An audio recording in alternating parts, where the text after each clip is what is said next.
a little clip for you to watch that before we get into the message. Some of you may have In the beginning of this clip, I wish I could have showed a little more of it because they had just finished doing this exercise for at least a half hour, the team as a whole, doing this death call that we just saw. So they're tired, they're worn out. But the point is, when they're sitting there, they're talking, he asks, well, how tough is our opponent? And you hear, well, a lot tougher than we are. They had a doubt in their mind. They had a question about whether they could beat their opponent. We ask this question every day. As a group, we ask this question no matter what we're doing. Can I do this? Do I have the money to do it? Do I have the ability to do it? Can I overcome this? We always have an opponent against us. We always have Satan standing against us, putting that fear, putting that doubt in our mind. We're always questioning, can I overcome this? And we let that feed into us.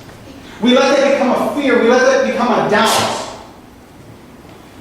And we let that become our attitude. And we start to live by that. What our words say and what our actions are become two totally different things. We live by fear and we live with doubt, but we say we believe.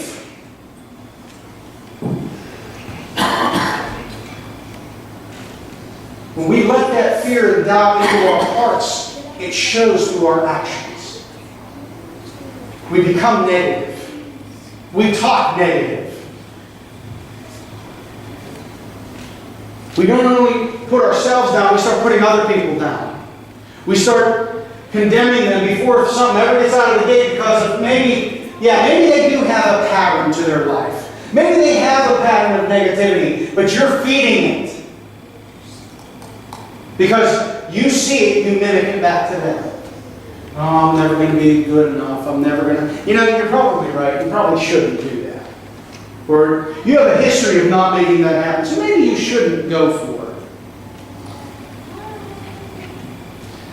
If you want to follow along, I'm going to read from Galatians chapter 6. But Paul talks about this. While you're looking for it, he talks about it because we're afraid of getting hurt. We're afraid of putting ourselves out on the line. We're afraid of putting our neck out for others. We have a fear about it. We're afraid to give any part of ourselves to anyone. Galatians 6, 1 through 10 says, Dear brothers and sisters, if another believer is overcome by sin, you who are godly should gently and humbly help that person back into the right path. And be careful not to fall into the same temptation yourself. So we see someone's falling off the path. We see people dying and condemning other people. We see people arguing with each other. We're not to join in with that. We're supposed to guide them back. Share each other's burdens. And in this way, obey the law of Christ. If you think you are too important to help someone, you are only fooling yourself. You're not that important. If you think yourself better than someone, you're dead wrong. You are not better than anyone else. You may be walking closer, you may be walking taller, but it doesn't mean you're better. It just means you're not helping the next person. If you have that thought that you're better than they are.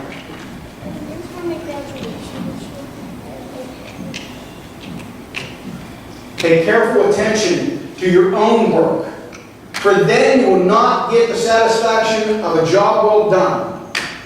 And you won't need to compare yourself to anyone else.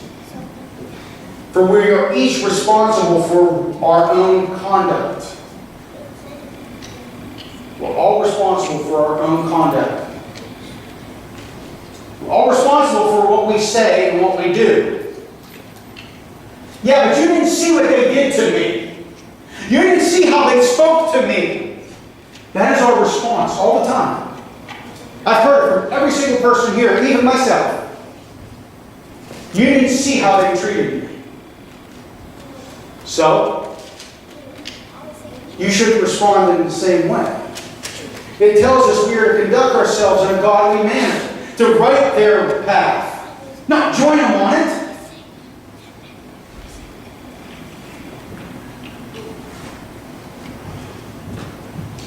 Those who are taught the Word of God should provide for their teachers, sharing all good things with them.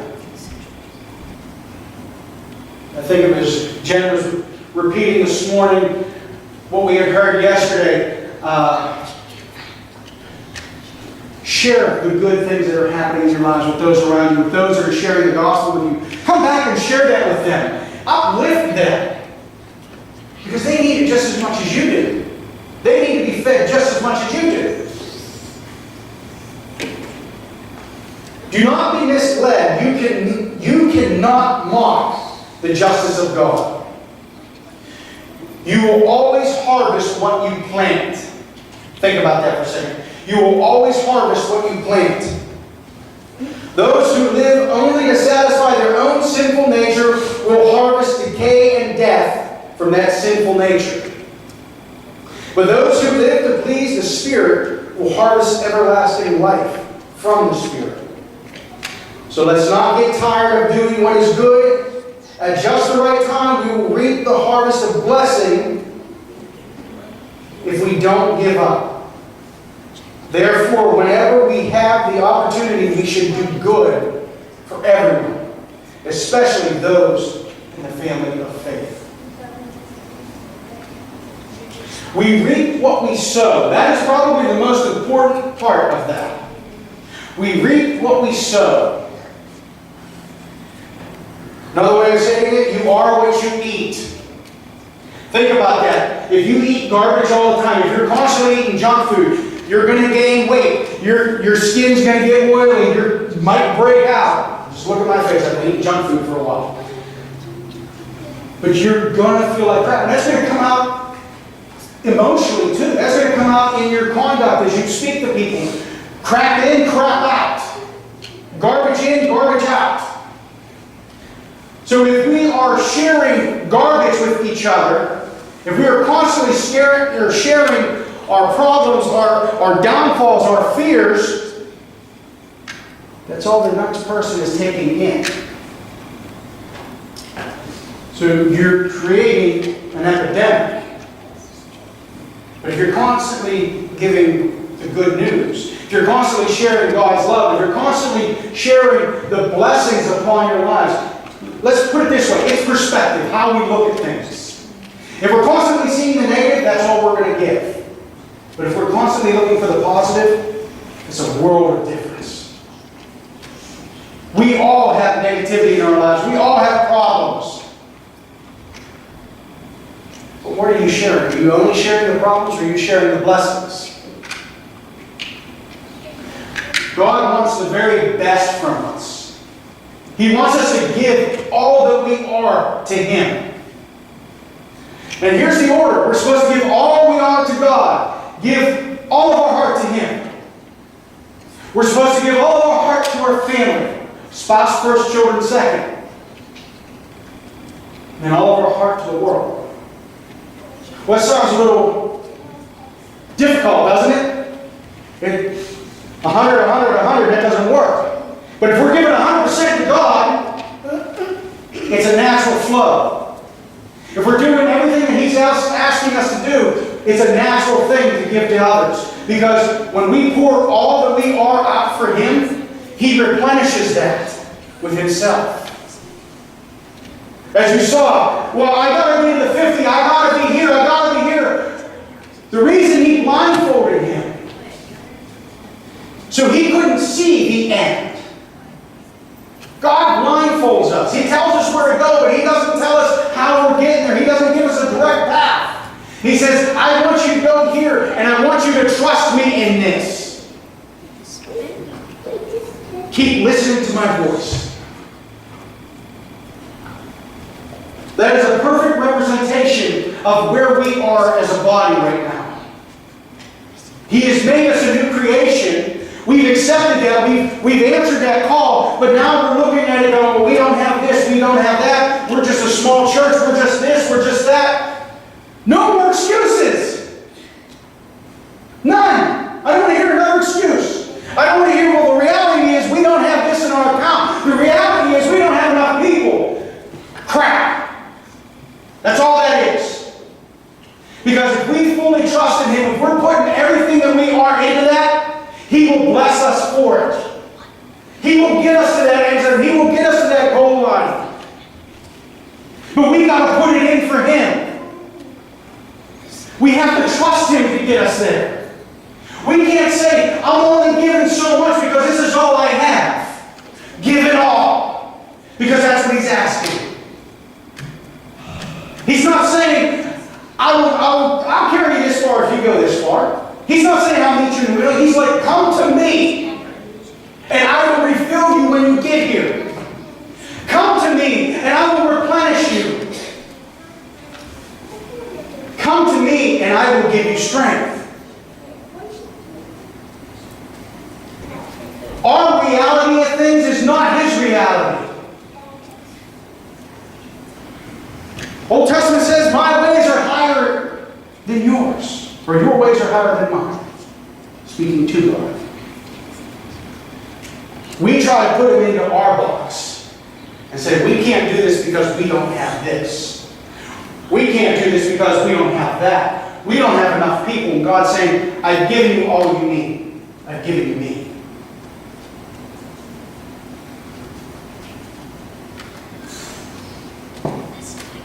The question is, are you ready to move for Him? Are you ready to keep moving and going when our arms are tired, when our legs are tired, when our hearts are tired? Moving for God is tiring, but it's so rewarding. It's so rewarding. Thinking of this example, there was a couple little babies yesterday at conference. They couldn't crawl yet. The best they could do is lay in their bellies. But that's us. When we're little babies, we laid on our bellies and we did not give up. Even if our parents kept putting us back down, we kept getting on our knees. And we kept moving our way over to the couch or the chair and we'd pull ourselves up. We didn't have that mentality of defeat. We kept pulling ourselves to our feet to walk. God has put that in us. That desire to succeed, that desire to move and thrive. Satan has put that fear of defeat into us. I remember watching my kids. My brother does it way better than I do. And I think it was when Phoebe learned to walk. Or no, it was Paige. When Paige learned to walk, she'd stand up and she'd just kind of lean forward and let the momentum drag her. But she'd learned to get her feet underneath her and go. That's what we need to do. We need to trust that our feet are going to get underneath us and we're going to move. God's called us to a higher calling than just sitting here Sunday mornings. He's called us to more than this. The question is, are you all in? Are you ready to give your very best to God? Are you ready to move? He's not going to bless us if we don't move. He's not going to support us if we don't move. If we decide that we're not going to move and we're just going to stay, He's not going to do nothing.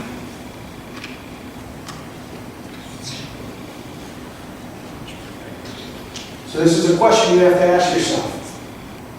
Am I giving my very best?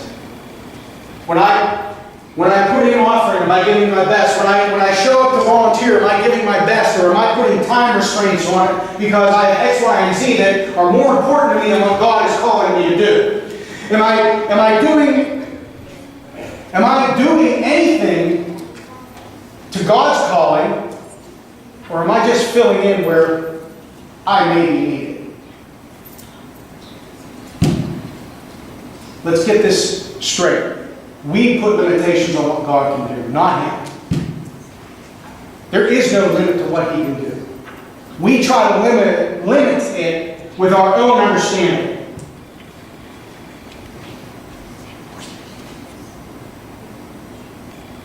Another scene that happens in the movie at the very end, they're in a big game.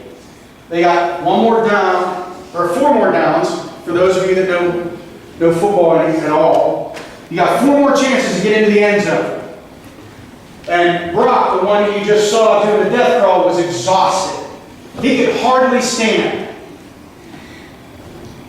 And he says, I need you to build me a stone wall. I need you for 4 more downs. I need you to talk to God, to get Him to give you strength to lead this team for 4 more downs.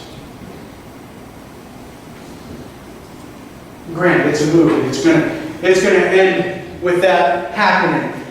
But it's truth. It's truth. They were able to hold off the opponent to win the game. We can hold off Satan. We can defeat Satan. But we got to give it all to God. We got to give everything we are to Him. Even if it's 5 cents, even if it's 5 minutes, we got to give all that we have to Him. And leave the rest to Him. Leave it all to Phil. You can't question. If we know in our hearts we gave everything that we have to God, we can't question. Let Him finish the work. He will restore us. He will revive us. We got to give it all to Him. Let's pray. Father, I thank You. Lord, I can't thank You enough, personally, for what You've done in my life. For allowing me to be part of the lives of these people here, of my family. So Lord, as I come to You, I thank You for that, and I ask Your blessing upon each and every one of our hearts. You've called us to be more. You've called us to go further and deeper than we've ever done before. So I ask that You soften our hearts and You let us give everything that we are to You, without hesitation, without reservation. That we come to You and say, I'm all in. Let us wipe ourselves out for You. Because we know that You will restore us. We know and we trust that You will revive us. That You will give us strength to go further and deeper than we've ever thought possible. So Father, this morning we come to You in the name of Christ. And we ask Your blessing. Amen.